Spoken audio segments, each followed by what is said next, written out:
তিনিটা অনুৰোধ ৰাখিছো যদি মদ বন্ধ কৰিব লাগিছে অসমত মদ বন্ধ কৰক মদটো বন্ধ কৰি দিয়ক চাফা বিহাৰত যেনেকে মদ বন্ধ কৰি দিছে মদটো বন্ধ কৰি দিয়ক সেইটোৱে তাতকে বেলেগ উপায় ঠিক আছে ধন্যবাদ আপোনাৰ নামটো দাদা তো অফিচিয়েলি বন্ধ আছে আপোনালোকে আনঅফিচিয়েলি আনিছে আনি পেলাই খাইছে পিকনিক স্পটৰ মানুহে বিক্ৰী কৰিছে নেকি না মদটো পিকনিক স্পটৰ মানুহে বেচিছে 50 টকা বেছিকে লৈ দিছে কোনখনত দিছে কওক সেইটো আপোনাক মই ক'ব আমি বন্ধ কৰি দিম মই কৈছো সেইটো আপোনাক মই ক'ব নোৱাৰো সেইখন যদি নকয় আমি কেনেকে জানিম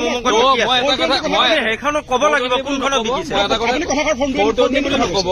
ফৰটনি বুলি নক'ব মই এটা কথাই কৈ আছো চাওক আপোনাৰ আপুনি এনেকুৱাকে কথাবিলাক এটা কথা মই কৈ আছো ইমানকে নক'ব যে মই ইমানো বেছি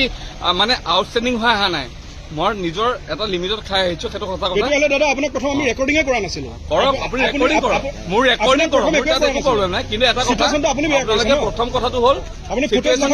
ভাবুকি দিছে আমাক ভাবুকি নাই আপোনালোকে ভাবুকি দিছে